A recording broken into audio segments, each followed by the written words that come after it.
my hosts, and welcome again to a Minecraft stream. The first one after a 3-day break. Today we are going to get some sandstone to help build up our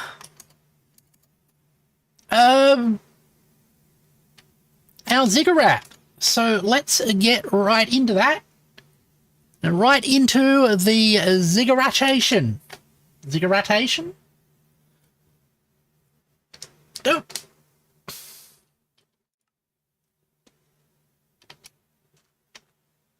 And here we are. So what we need is more sand for the sandstone. Blood for the blood god. Oop. Sand for the sandstone. All right. Let's have a look here. This is the hill we've been flattening out. All right.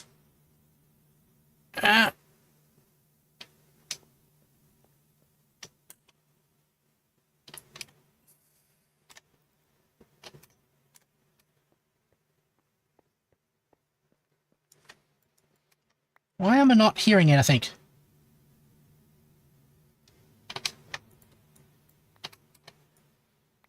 That's better. Cool. So, over the weekend, I went to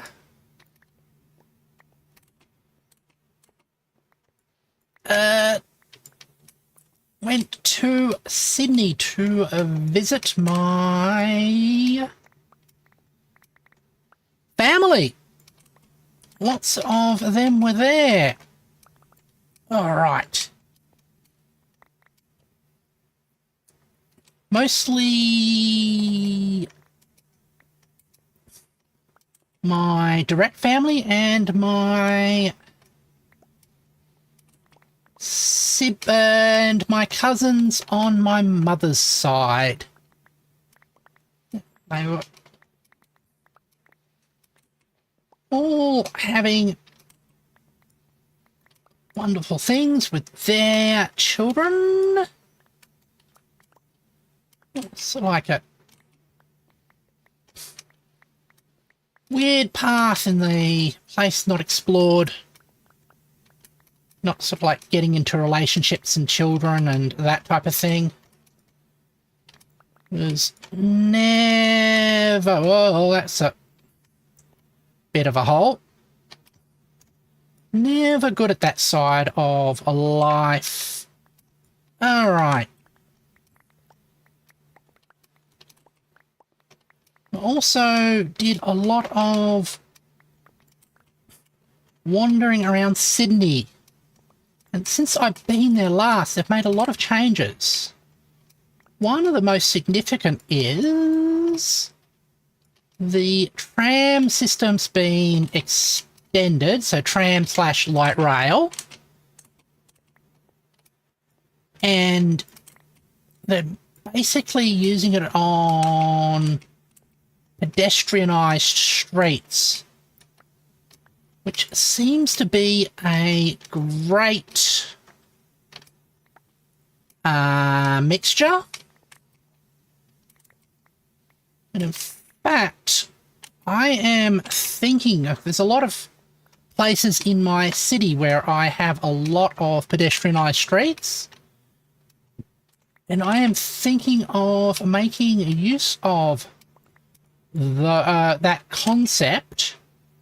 So like trams plus pedestrianised streets to create sort of like shopping districts and communities. All right. Okay.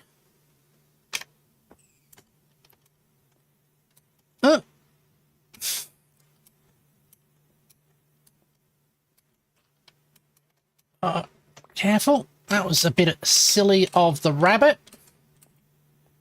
Just jumping off that and into the void. Alright.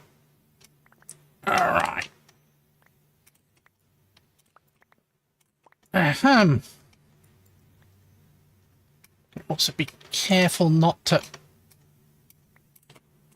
fall off into the void and die myself. That would not be a good way to go. Alright. There's my sandstone. What I'm thinking of. So we also grab this sandstone as well. Alright. It's good that sandstone is very soft. It's actually one of the features of the University of Sydney that it has sandstone architecture. And a Gothic... Well, it has Gothic architecture built with sandstone as the building material, because Sydney sandstone is basically the stone Sydney's made of, and it's, well, for one thing, everywhere, and actually the ground layer is actually very thin in Sydney. So you get down to bedrock very quickly, which is good to some extent for foundations, but it leads to the problem that when you want to dig up stuff underground, the sandstone is very high in silica, which has the result that if you are not incredibly careful, you can get silicatosis, which is where the silica dust that you inhale gets inside your lungs and starts to shred it up. And it also can give you some forms of cancer, as well as lung damage. It's not a pleasant thing at all. Where? Oh. What's happened? Oh, there it is. There we go. Oops. Yeah. It's like also a danger that you were doing Minecraft in real life, you would get. I was talking on a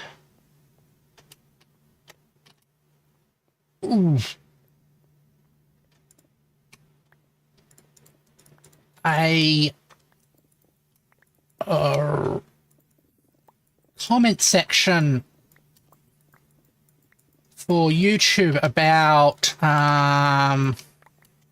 the TikTok tunnel girl, the person who's just sort of like mining under her house to see what's there. Hello, Hannah. Good to see you. And they were talking about how she had run into elemental sulfur, and some people were concerned that the elemental sulfur would react with the water.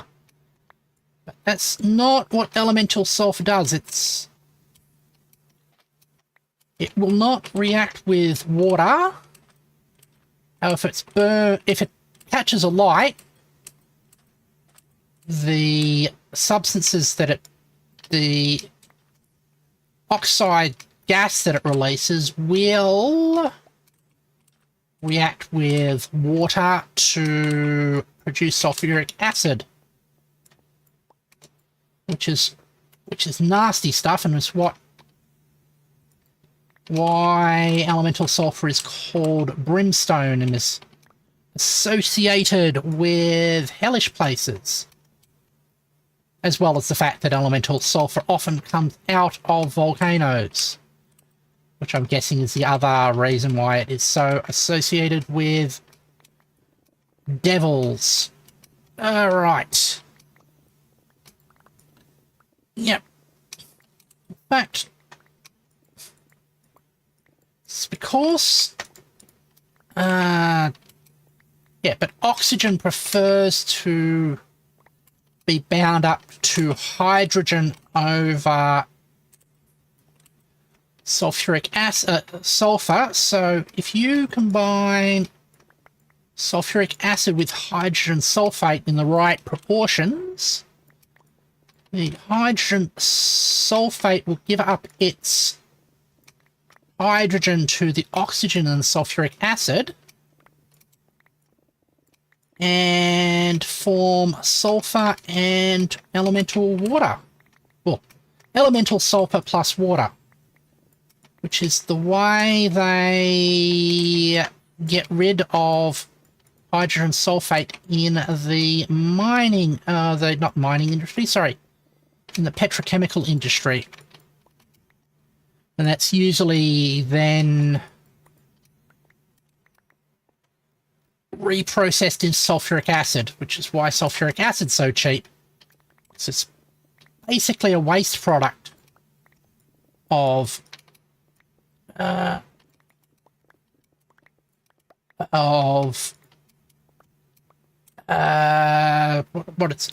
a waste product of oil and gas extraction.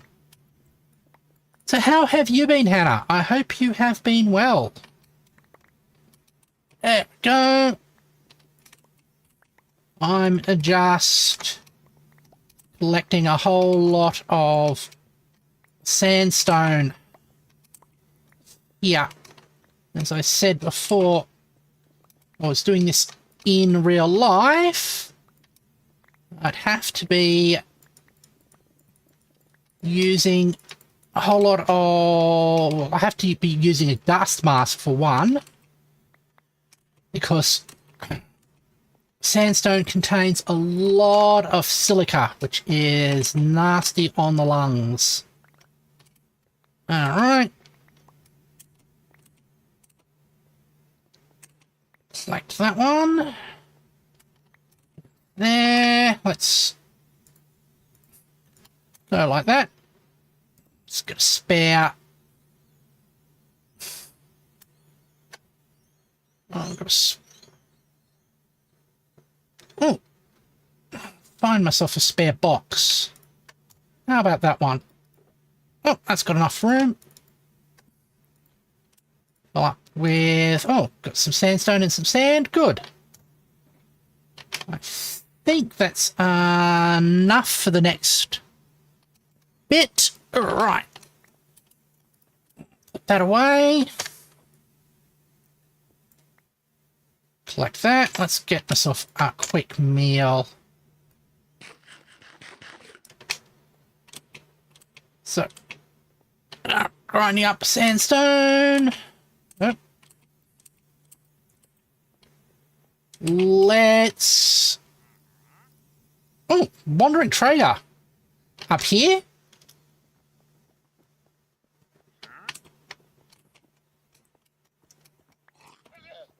Yo, trader dude. Got anything cool? Black dye, acacia, blue ice. Nope. That's a pity. All right, let's head home and get back to building. So, That's my giant cube. And over here, just beyond my little camping spot, is my ziggurat, which I'm now closing over on the top. Oof. That was not a smooth landing at all. All right. Let's reset my... Let's grab 3 of you. We're going to put you back. I've got excessive amounts of torches, but it's fine. Get another one. Just get rid of some of this junk I've got in here. There. All right.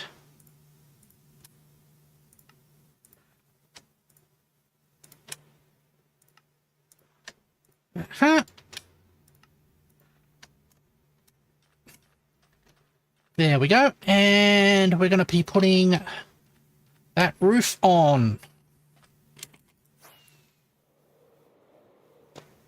All right.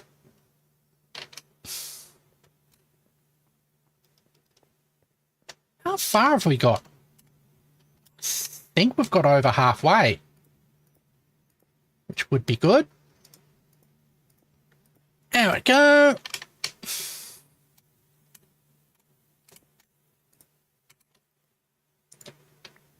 All right. Hopefully I'll have enough sand for that.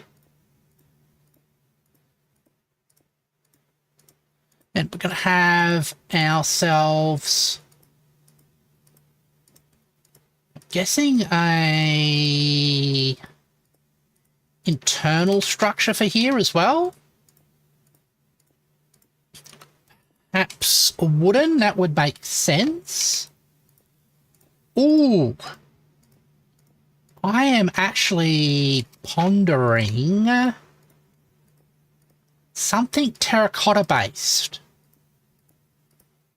As in unglazed terracotta.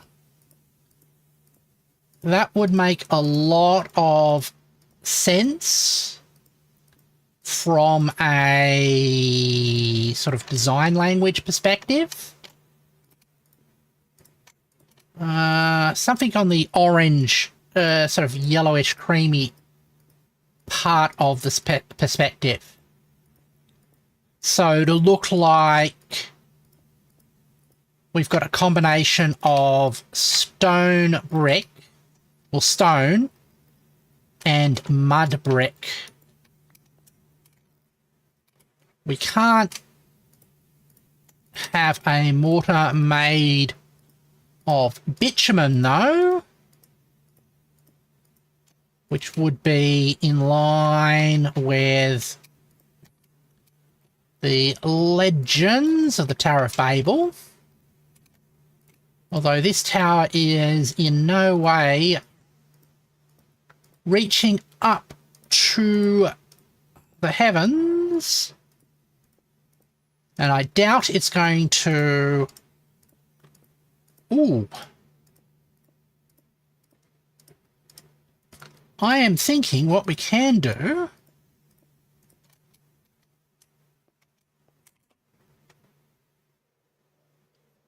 is use the ziggurat as the base.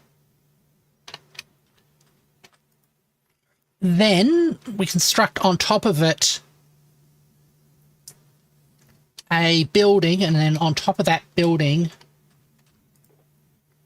a high-reaching sky tower, much like that one, which is smaller and more simplistic. All right. There we go. Well, that's a bit dull in there. Don't want too many dull places.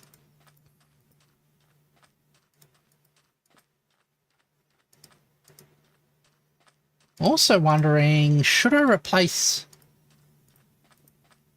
set up a courtyard in the middle of this with trees and stuff? All right. The idea, so like being that this is a garden of some sort, like combining the ziggurat with a set of gardens. I think that would be kind of nice. All right. There we go.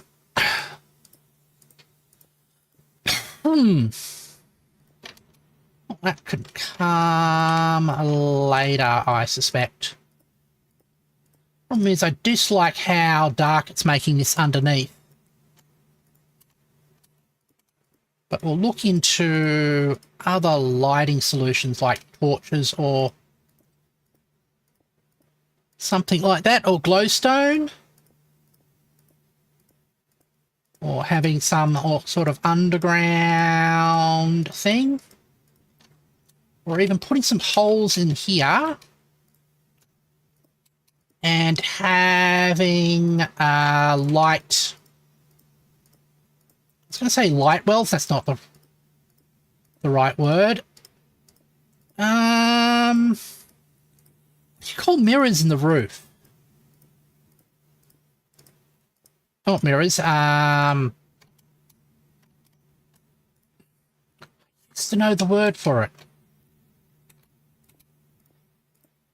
But it's like an opening in the roof to allow light to get in. That's gonna get on my nerves if I can't remember what it is. It's light something.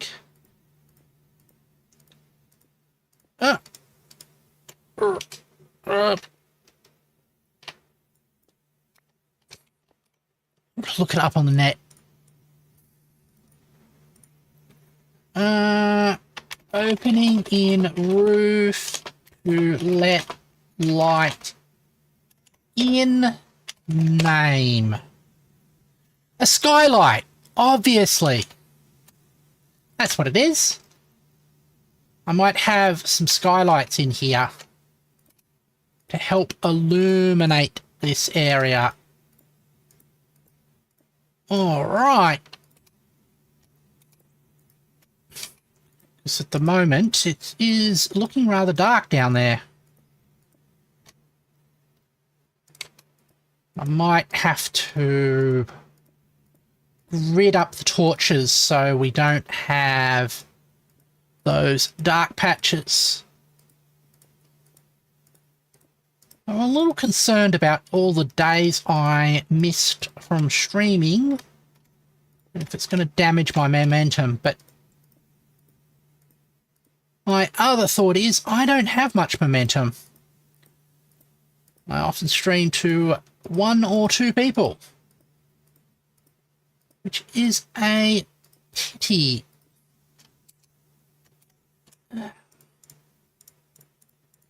I know.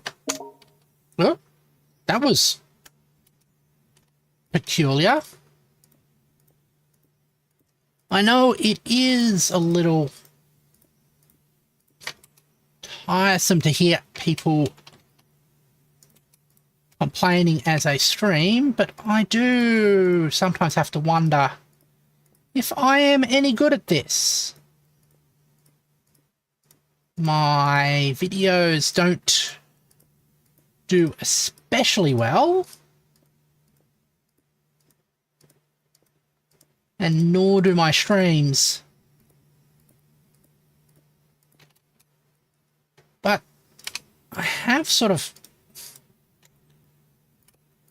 dedicated myself to doing this. Sometimes I wonder if I'm just actually retired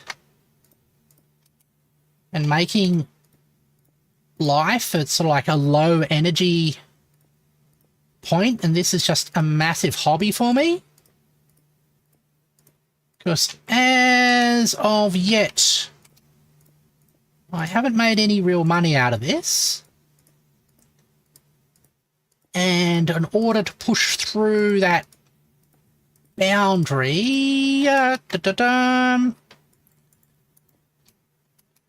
would have to do a lot more. And I know a lot of other people seem to have a more natural grasp of how to do that, but perhaps that's just imposter syndrome speaking. And their ability to self-promote is far more practiced. But I know all my self-promotional efforts seem to be unnatural and rarely go anywhere. And every time I bring out a new video, hoping it's going to be the next one that's going to be popular and interesting to people. I mean, I had the polar video that seemed to go well. I did 2 videos on that. But I haven't been able to find my next polar video. I've kept making videos which I find interesting and amuses me. And each time I think, yes, this is the one people will love. But even while I'm doing that, I'm not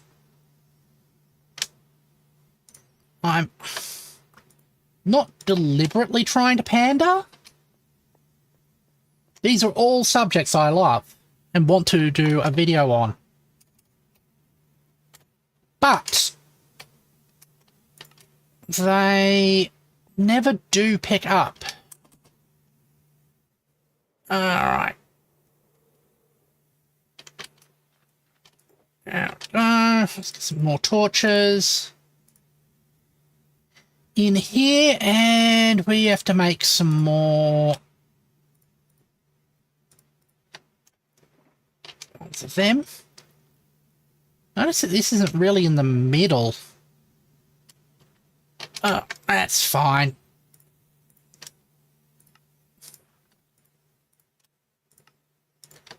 Excellent there.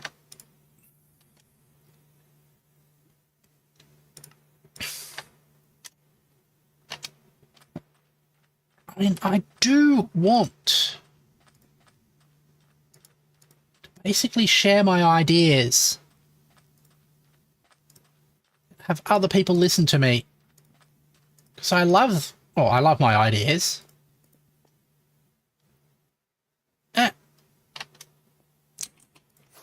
Alright. Whoa. Threading the needle there. Alright. Goes. And I'm also concerned that I might just not be an interesting person. And that my ideas aren't that interesting to other people. And the things that I am fascinated are things that are fascinating only to me. So there's not enough broad interest to sustain a person like me in the market of ideas.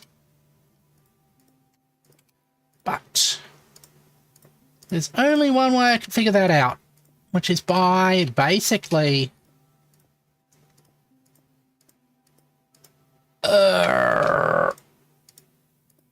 trying and learning.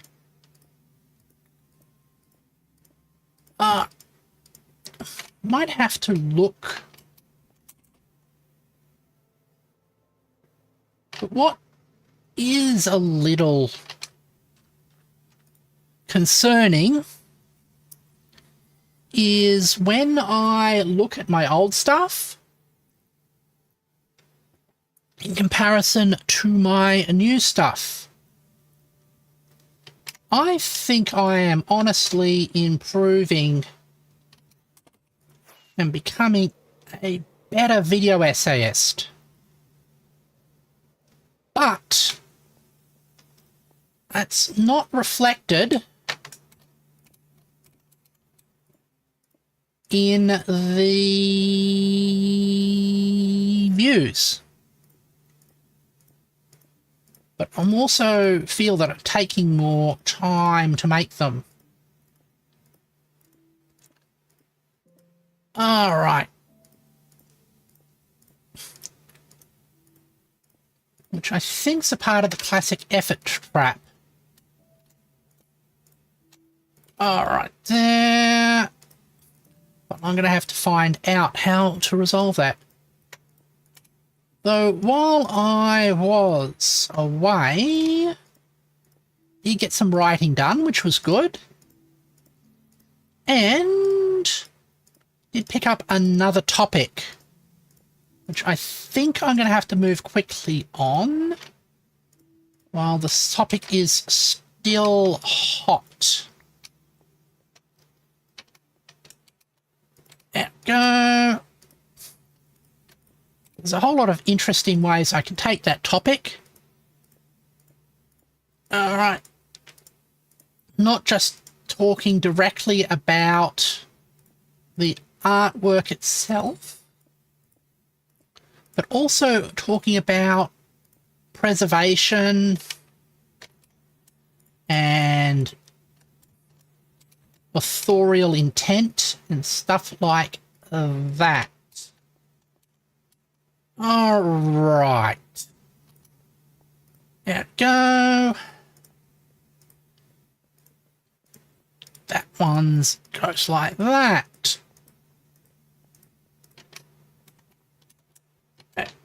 Like there.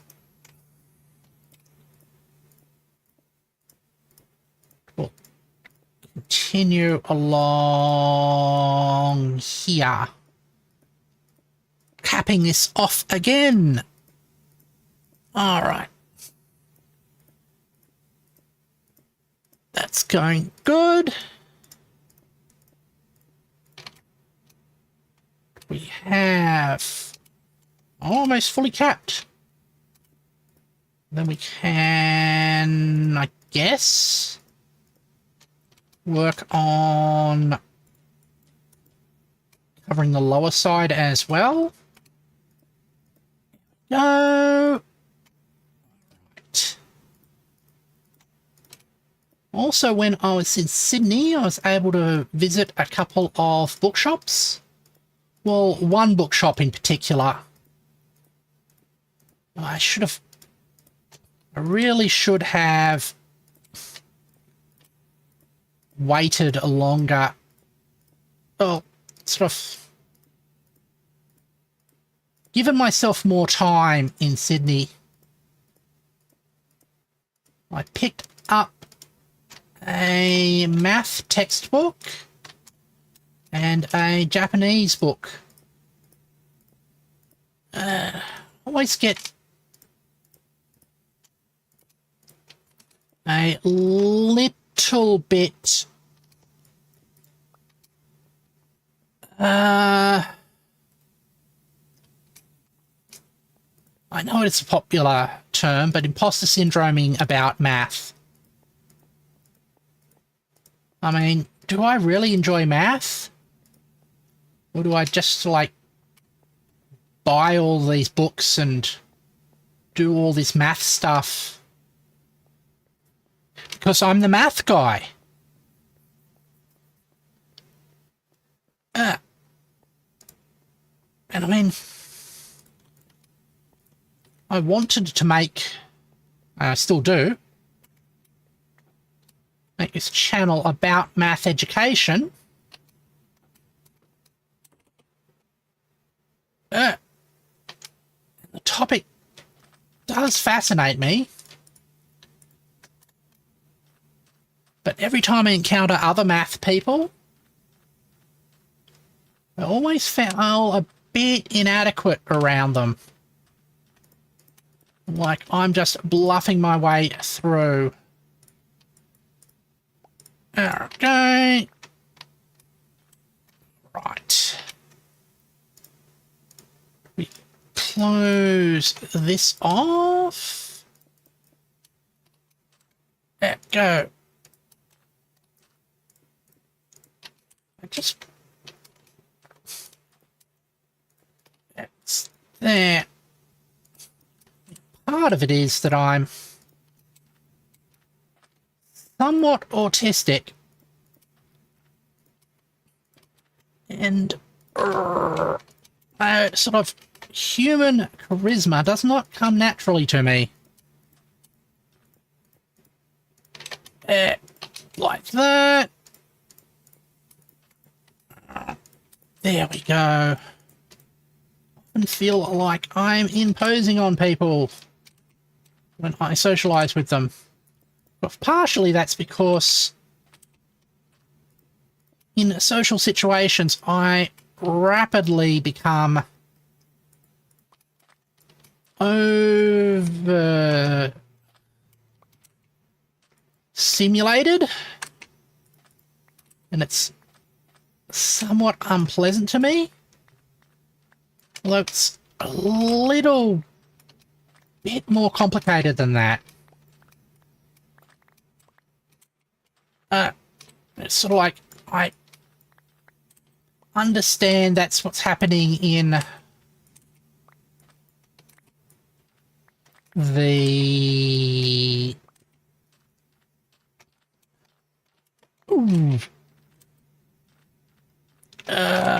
post sense. I don't really have a good sense of how it feels at the time. It's more that these things start not being interested to me. There. Also, I have trouble signaling that I want to talk. And people seem to always want to talk over me, which is really distressing. Or I get the things together to say something, and then people just start talking, and I feel it's atrociously rude. Go. Right. Go. There. Go. All right. Like that. There it goes. It's like difficult to have a smooth conversation in where there's more than one person for me. Unfortunately, I mean, person-to-person conversations are good because people seem to share conversational space well. I guess that's why I like things like Usenet, even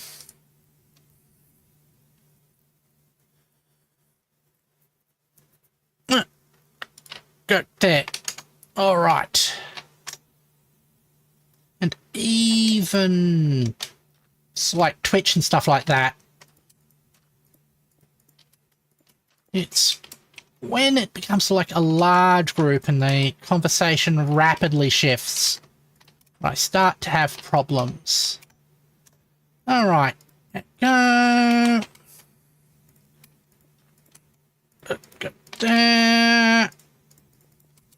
All right.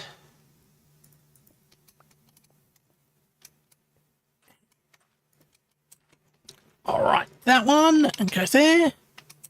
Sorry if this has been a bit of a misery party, but if I can't use my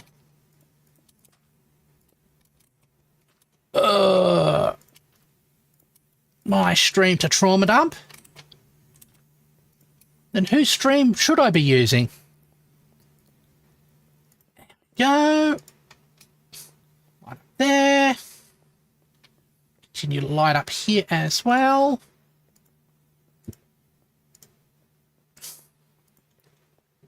I'll probably also take a rest before people come and visit. All right. Because if it's clear from anything, I do not like company. Is this, are they both sand? Well, okay, we can make sandstone out of them. Turn that sandstone to slabs. Oops. What's the button for that one? No. Let's throw away. What's the button for... There, it's F. Okay.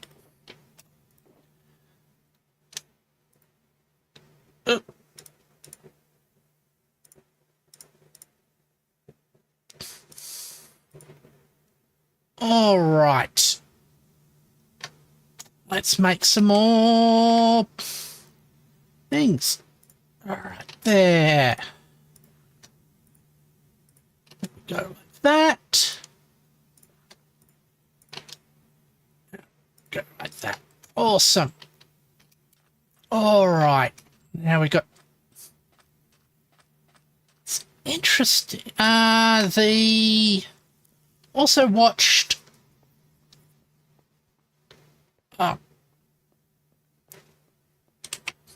I was the weakest... I was the weakest soldier or something like that. Which... One of the things is... You know that is going to be forever. And... we have... He's about to get his massive power up. But I have been thinking, what would make a far better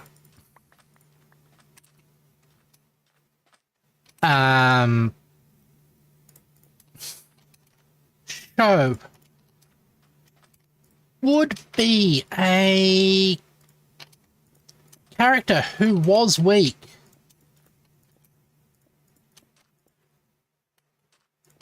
and stayed weak, but was clever in the application of his power and in reading situations. I'm reminded of JoJo's Bizarre Adventures, where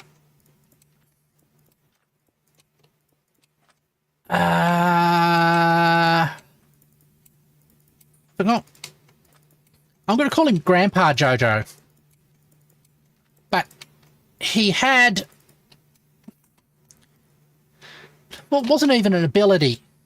He had an excellent skill at predicting how his opponents would act, and then through anticipation coming up with clever solutions. So, and the thing is, in order to get to like an interesting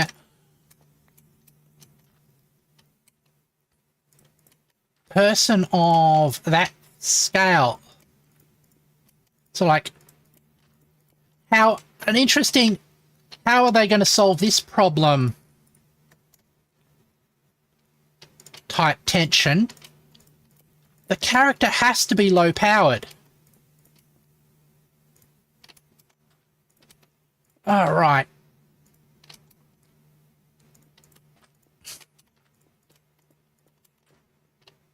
Okay. I think that would work. Go. It's just a pity that a lot of animes want to make their characters superpowered, and that often cuts out a lot of the interesting potential for them. However, I'm not going to say that having an overpowered character removes all the tension, because it's clear that you can make dramatic and interesting stories using overpowered characters. I mean, Superman and Batman are long-standing, very powerful characters. And they are all extremely powerful because you've got to understand where it's like the interest and the tension comes from. Like, for some characters, the interest and the tension is not from will they succeed, but in the catharsis of them succeeding. So they're more about the relief of the audience knowing that this type of injustice is impossible to solve in the real world. But having a symbol defeat it in fiction is happy. It's inducing. Alright.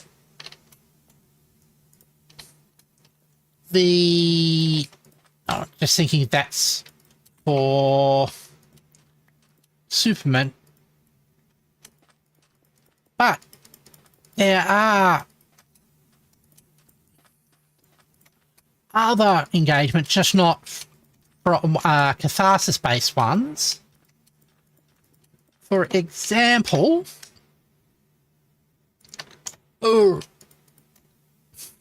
there is the how. It's like, how is this person going to win? There's the, is this person going to win? And all right. This person wins, but at what cost? How does their winning reflect on their personality? That should... Yeah, I should do the video essay on basically on anime fights. Because it's the simplest form of conflict, but often ones that is done poorly. Because there's a sort of a narrative aspect to it. Oh, it's raining. It's been raining a lot in real life as well. All right. Let's go for another wave through here. Okay. Oh, we've only got 5 more blocks to go.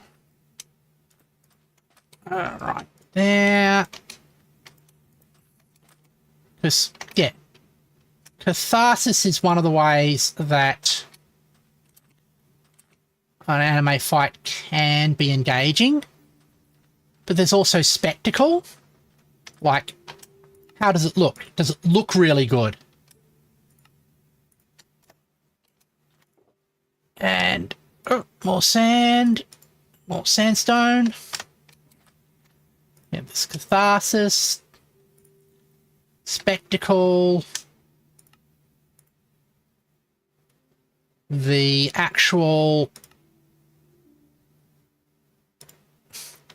mechanisms of it, and I should have done that via the stone cutter.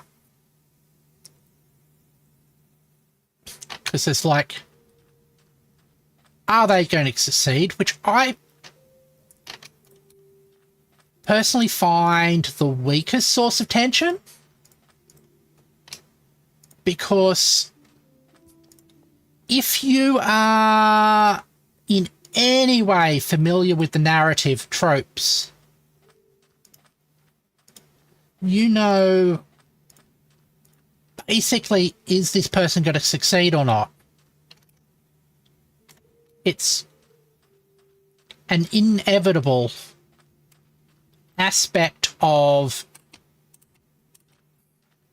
the thing. But a lot of people think that raising the stakes helps enhance the tension. But in a way, it doesn't, because we are cynical enough to understand those stakes. And the higher the stakes, we know the less likely the story is going to go that way. So if you've got a shonen fighter about a super strong guy who punches things and throws magic missiles at things, then if he's fighting for the future of the world, you know he is going to win. Because otherwise, there's not going to be another chapter to the book.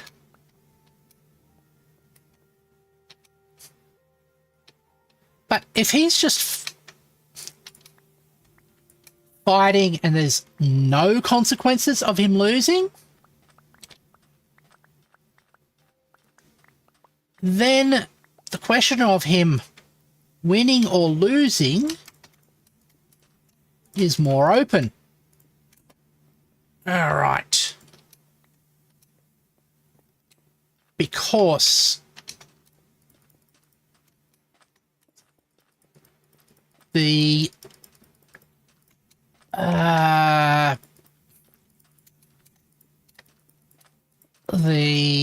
manga or video series is still going to go along. But what's more interesting than is this person going to win is how does this person win? If your story has the systems that it operates within well described, then you can have what I typically call puzzle fights, where the engagement comes from basically seeing the clever forms of puzzle solving that our protagonist employs. Which is why...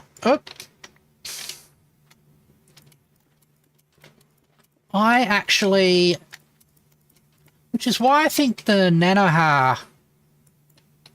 One of the Nanoha, I think, forces failed so badly. Because in the Nanoha series, the girls figuring out clever ways of being victorious over their opponents was in part a aspect of the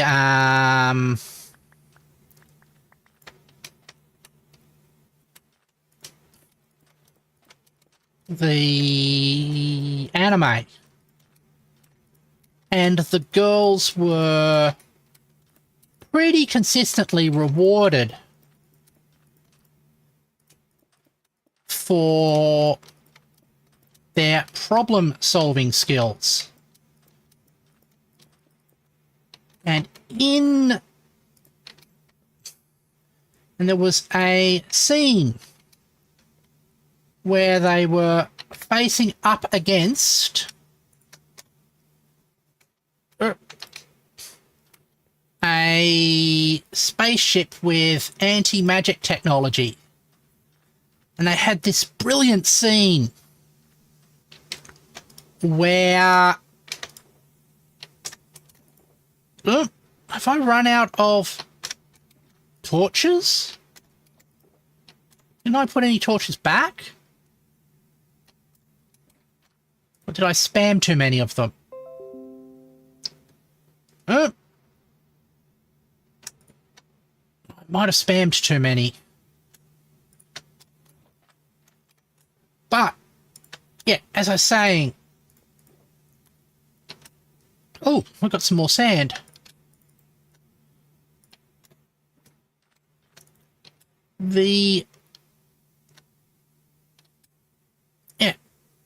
And the girls had developed a neat strategy to defeat this spaceship with magic suppressing abilities by basically summoning a giant iceberg hovering above the spaceship and threatening to drop the... Okay. And basically trying to drop the giant iceberg on top of the spaceship because giant icebergs are not magical. So that's just pure physics. And the thing is, in all the rules of the Nanoha universe that had been established up to that point, that should have worked. But do you know why it failed? Because they had somebody teleport, or somebody on top of the spaceship punch the rock really hard. And that's just boring. People who punch hard are a dime a dozen in manga. I mean, One Punch Man is a parody of that. So, basically, the girls who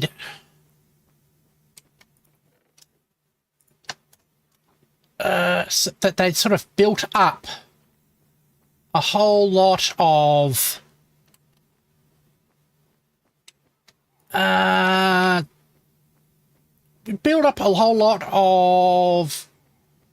sympathy and love for them.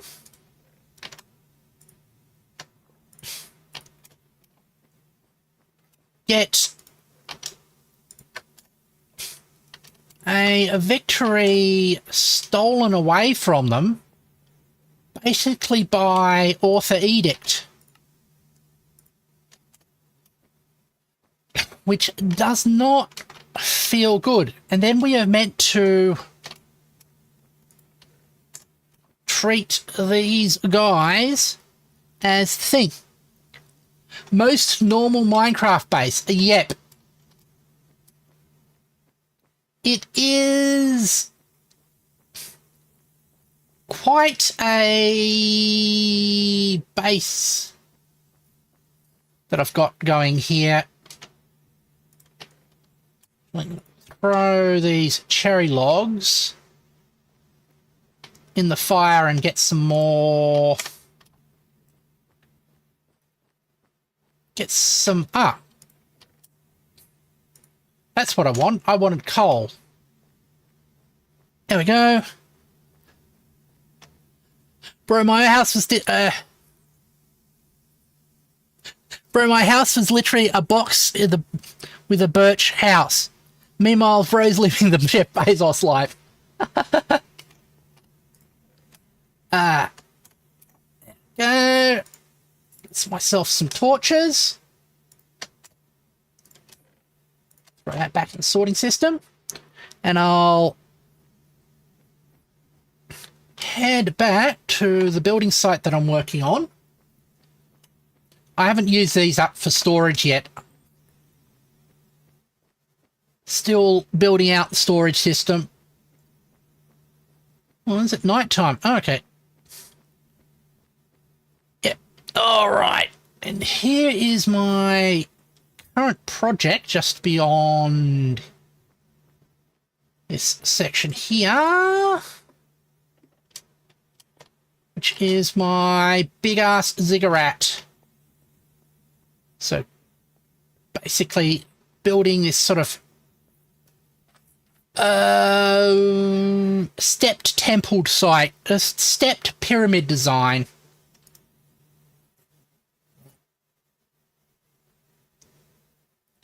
Tile down the floor post haste. There we go. Working on the little grind. Fortunately, most of the floor is sand round here, which is good, sort of, but it means that Enderman will pick it up and you end up getting holes. So I've been replacing these all with tiles. All right, there. Okay. We've been spamming torches everywhere as well. This is so there's no dark spots. And there. Oh, so that's another dark spot. I know that they've changed the algorithm, so sort of partially dark spots aren't as bad these days. But I am still a little bit paranoid. All right. Let's go there. I mean, it's all about the grind to build up a base like this. So like making little improvements over time. You can build anything, even that huge cube there, which I made out of a whole lot of bamboo. Out it goes, like that. Close this in as well. Don't have to do that one. Back again. All right. So, Sinjo, how have you been going? I hope it is well. We've been banding our ziggurat up and making it more like a building. Looks a bit... And we need to sort of like solidify the insides a bit, I think. So it will be a bit more of a place of habitation. Sort of like feel solid and built. Rather than a spindly thing. All right. There we go. Continue to go back and forth like this. All right. That. There. Sort of like... I've just been thinking about megastructures recently. And in Sydney, while I was sort of like a long-term resident there used to be a little game I used to play where I would try to get as far as possible through the city without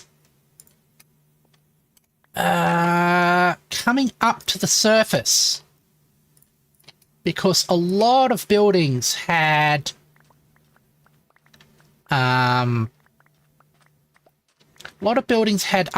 food courts, and a lot of buildings had basically ways to access one underground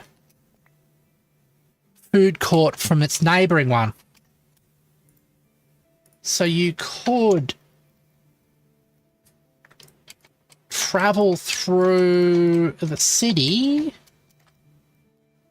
from building to building without having to go outside. It was always an awesome feeling. There we go. There we go. So now we have that one. How am I doing today? I'm doing pretty well. I had a bit of...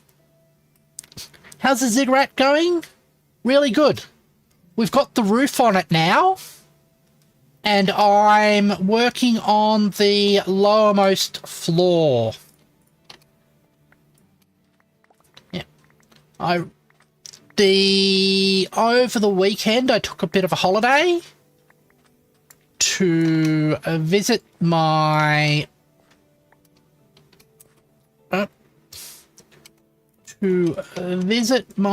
family in Sydney. And I also did a little bit of shopping in there and a little bit of touristing as well. One of the things that they've done in Sydney, which is what I want to also do in my City Skylines playthrough, is they've converted a lot of the roads to being pedestrianised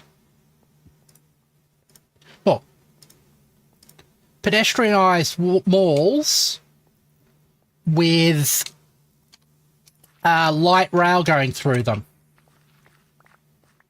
which is really handy because it means you can walk through them. You don't have to worry about cars running you over. And the light rail helps deliver people to those areas, which is a really awesome solution. Because the old problem, there was a tendency to like pedestrianize the middle of cities and towns. Was a very popular thing, and places like Penrith did it, and Ipswich does it, as well as Sydney at certain points, like got Martin Place. But the problem was, of course, people couldn't drive in. The pedestrian areas used to have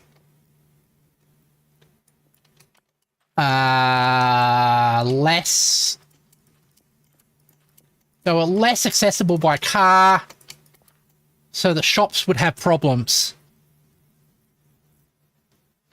There's nothing on earth like a genuine bona fide electrified 6-car monorail.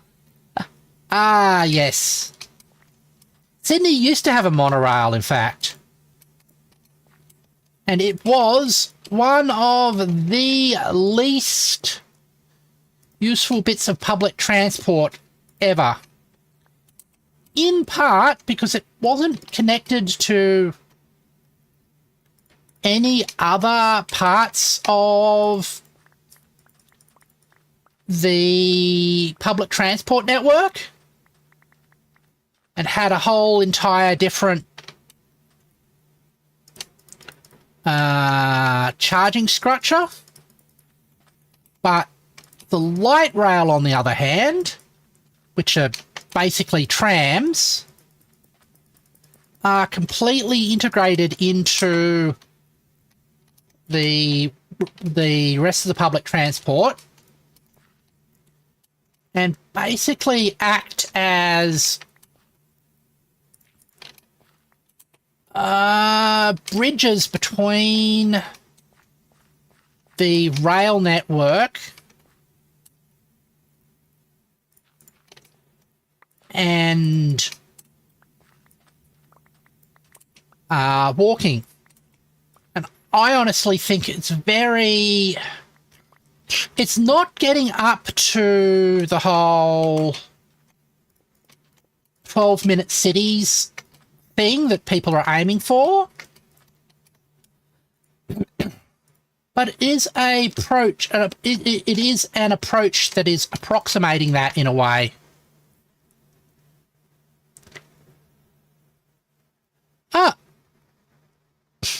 I used to watch a movie called Napoleon from '95 about a dog in Australia. I was obsessed with that red and white monorail. Ah, okay. Yeah, it was a curious aspect of Sydney history. Oh. There we go. was I saying? Hold on. Yeah. And I know there are a lot of people who think that the whole 12-minute cities program is some sort of evil conspiracy, but I suspect that the idea that the 12-minute cities are an evil conspiracy is in fact being propagated by big oil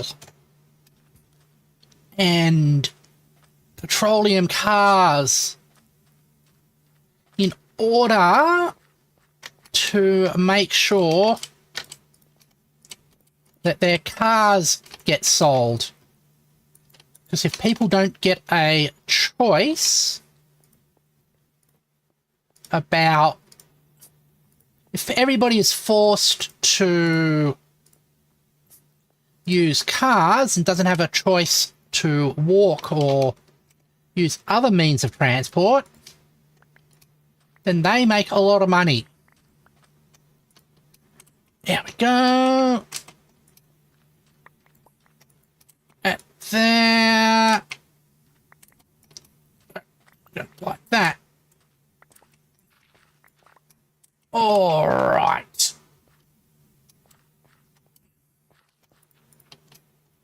Okay. Continue to put these up here. Basically, leveling this off with a nice even thing.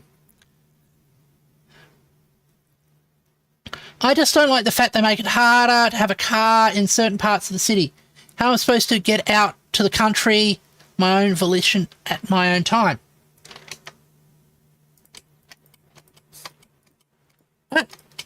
All right, there. Well,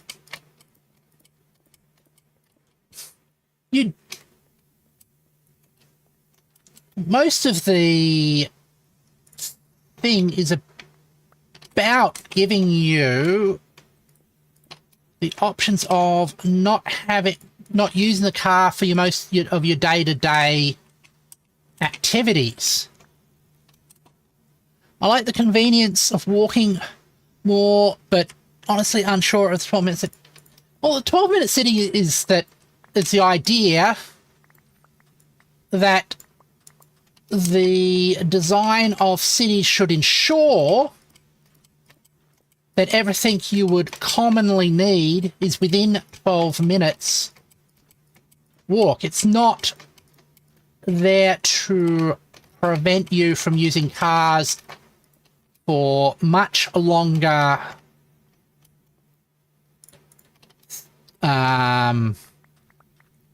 it's not there to prevent you from using the cars for doing the things that only cars can do, like leaving the city and going elsewhere. That's mostly propaganda by people who are trying to undermine the whole 12-minute cities idea. Go that way. There we go. Get that. All right. All right. I might have to clean up these torches at a moment so that they're more lined out so we don't get like these nasty patterns that we got at the moment with lighting. Goes. All right. All right, there.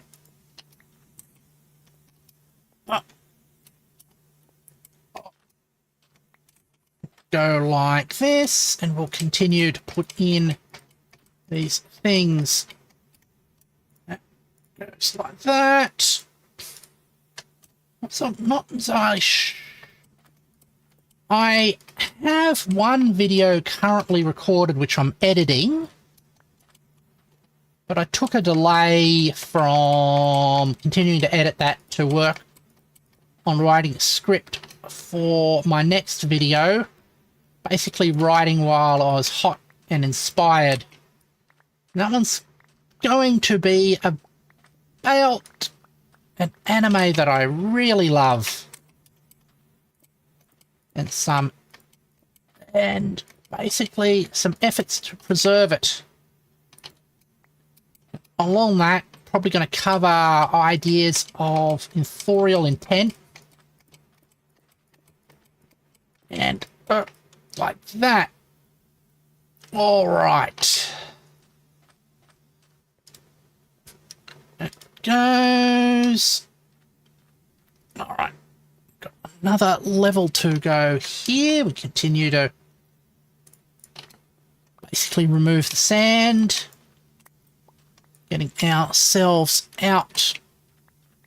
I think this will do a couple more of these at most.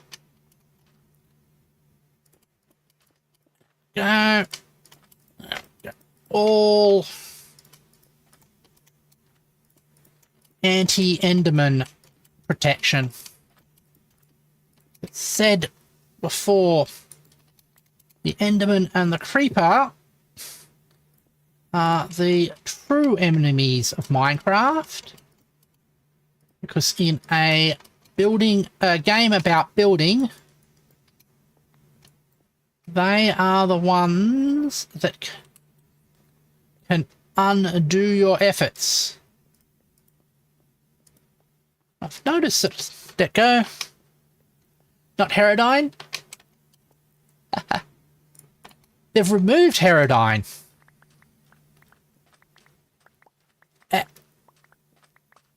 I know they have, because I've seen it in the patch notes. Alright. Go. That's fine. Just nice there. That's a little dark patch there. Alrighty. That. But I'm pretty sure that in my city skyline city, I am definitely going to do some pedestrianised roads with light rail backup, because they seem to work so well. Used to watch videos finding Herodine in Minecraft Pocket Edition and whatnot in 2013. I used to think it was real lol. Yeah, lots of people fell for that.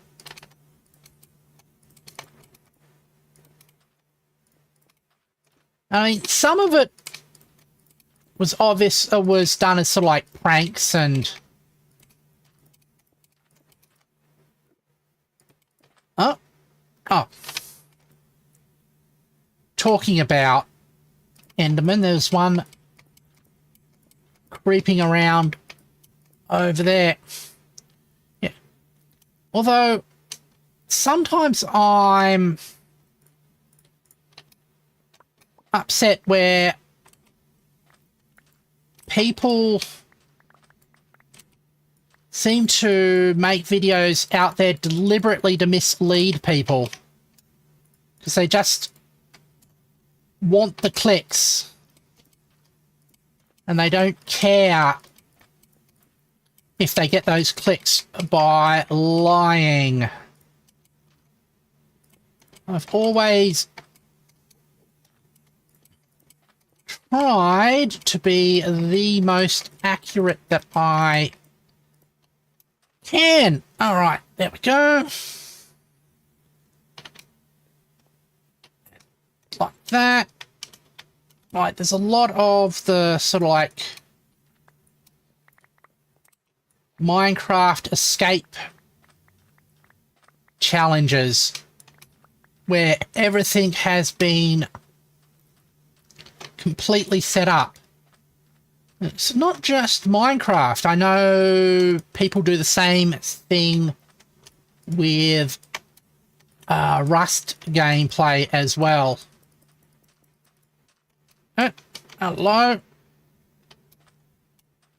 I don't want to fight you, that's good. There.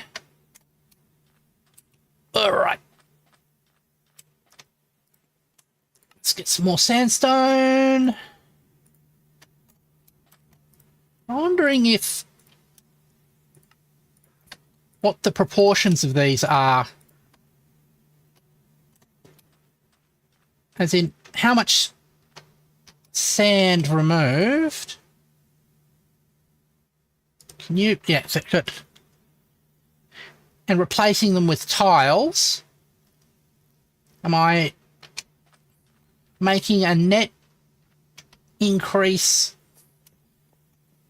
in the amount of tiles used or a decrease? Well, if I double up, definitely won't be an issue. All right. Let's do this one as well. Alrighty. Damn. I've got my beaconing. Like a bacon. Alright there. What was that?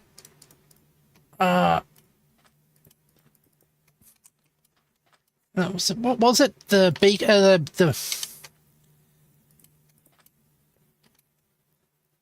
beacon narwhals at midnight used to be a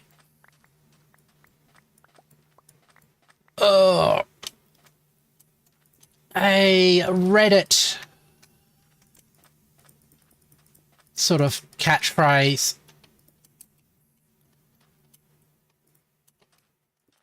Sort of much like Tumblr's I like your laces. Thanks, I stole them from the president. Thing. There we go. There's a whole lot. I'm pretty sure I built this at the wrong spot. It looks very off center. There we go. There we go. Like that. All right. Put there in like that one.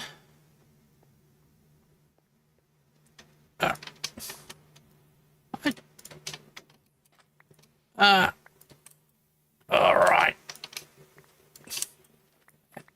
Okay. We'll get ourselves a nice thing. There we go. I think we might have to call it a day for today. Let's get back to my main room.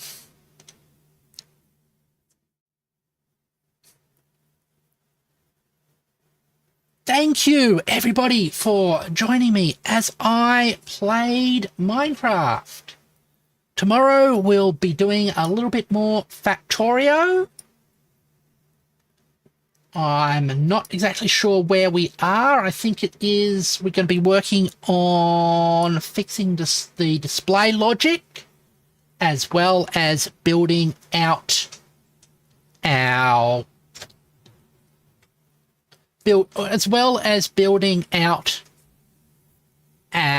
systems. Thank you, everybody, for keeping my company. If you want to see more of my stuff, please consider subscribing and clicking on the links of my videos. Thank you all, and I hope to see you later. Goodbye.